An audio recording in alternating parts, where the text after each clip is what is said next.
morning and welcome back to This Week in the Mohawk Valley. Jeff Manaski and Sarah Foster from Oneida County Tourism. And are we talking ghosts again this week? Yeah, we're trying to get everyone a little spooked out. I guess so. Yeah, so we're joined today by Peter Leonard, who is the co-founder and also leads tours for Rome Investigators of the Paranormal, which I just learned is a play on words, R.I.P. And we're talking about, I like that. I know, they're creative. I like it, right? And we're talking about Lamplight Tours and I guess historic Rome tours of the paranormal. So welcome, Peter. Yes, thank you for having me. It's a pleasure of course. to be here. Good. We're glad you're here. I think what I've been noticing this past weekend, I was actually at a trade show in Connecticut, and I bring along the haunted history brochures, and those are always the most popular. People absolutely love it. So it's definitely something that's definitely growing in popularity. And why don't you just talk to us a little bit about the tours and what you've got going on? Okay. Well, we launched this last year. Surprising success as far as we were concerned. So we figured we'd come back, beef it up a little more this year.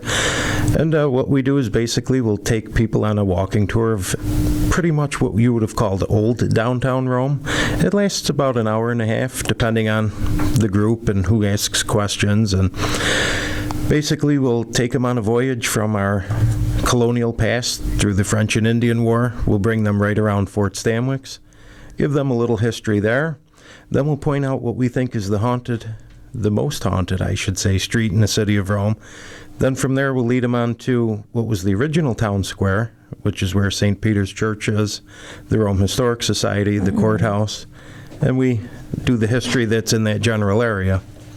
Now, you're focusing on history there or haunted history, I guess, for those locations? Or both. Well, we do a play on words with that. We call our tour the Erie Tour, even though the Erie Canal does go through Rome. Yeah. But, That's what I was like RIP, I was just it works, asking him about that, yeah. I like it. But we try to give them a good history lesson, because one of the things with Rome, New York is everybody always says, and it's been 40 years, it's just the stigma, you tore down our city to put that fort there. You ruined our city. And one of the purposes, me being a historian, I want to let people know that's why the fort is there. That's why they tore down a city, to rebuild that fort. And why is that? Because that was one of the largest forts built in North America during 1777. They withstood a 21-day siege by the British. They allegedly raised the first American flag in battle there. And that pretty much put the entire British plan of invading New York into check. And because of that, we don't speak English. Well, So from that, pretty much the fort fell into ruins. They built the city of Rome on top of it. And then, about 150, 200 years later, they tore it down and rebuilt it. okay. That's interesting. I know. I mean, for the amount of times that I've visited Rome and toured that, it's always interesting to hear the other perspectives, hear the history in a different way. Well, I mean, we're talking about names. I actually really like the name Lamplight Tours, too. I feel like that has a nice connotation to it. It just reminds me of like an old movie or something of people like going down an old cobblestone road with a little lamp. Yeah, I almost think of, it almost makes me think of Lamplight is Headless Horseman. Makes me think of them traveling I was trying to think, I was going to lamps. say Scrooge, so that's a lot more. Yeah. Or that too. Yeah. Or that too. That's cool. So how did you, I guess, get started? Was it the history aspect that led you into this, or? Well, in this field, we do a lot of conventions, so you're traveling all over the United States. Wherever you go someplace, they always have some kind of haunted tour, some kind of paranormal tour. Mm-hmm. Like before we had launched this, we went to Salem, and we're like, wouldn't that be nice if Rome had one of these? Yeah. There's the light bulb going on, and it's like, okay, let's give it a try. So we sat down, we tried to map out a route. We came up trying to match that with history, and when all was said and done, we came up with the lamplight. And yes, we actually walk around with lanterns. Good. All right. Battery cool. operated, although they may be. But That's okay.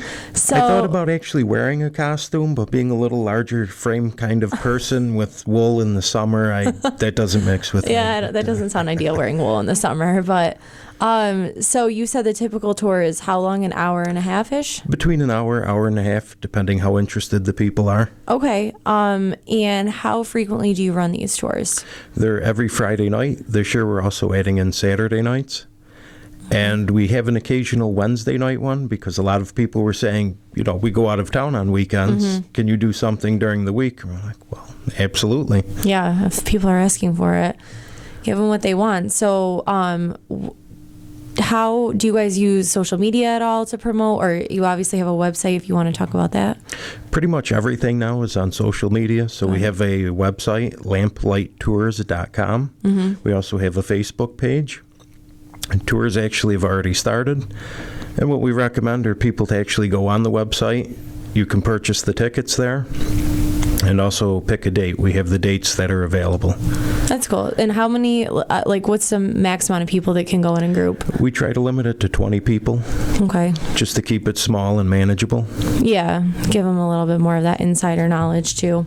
And is it always the same tour, or do you hit different areas on different tours? It's the same locations. Okay, great. For each one, all throughout the weekends and also the potential Wednesday? Yes. Okay. I can say if you were on it last year, this will be a different route. We did switch it up that way. Generically, it'll be the same information, but just in a different light. Interesting. Okay. Lamplight. Playing words. Okay. We were a little afraid last year, walking around with a group of 20 people carrying lanterns and stuff like that. We figured we'd get tackled or something, but it's this large group of people trying to break into the fort. With lamplights. You should really get everybody in costume. And khaki shorts. Lamplights and khaki shorts. That sounds like the name of like a rap album or something. Well, I should point it out, as the tour leader, I actually have what they call a lamplighter stick, which was a tall stick with a wick on it that they used in the 1880s, 1890s to reach up and light the street lamps. People get a kick out of that, but again, there it is. This guy's walking down the street with a stick. I mean, right? Yeah, a burning stick too, no less. It's got to make it more well known. That's what you guys are doing over there. So Rome Lamplight Tours, and it's lamplightours.com. Yes, to get the information. Okay, and Facebook page.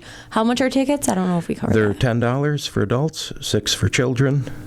You get a lot of kids that go on it? I feel like they would probably be like...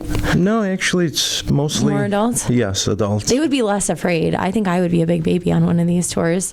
Have you, in your personal experience doing these tours, have you seen anything?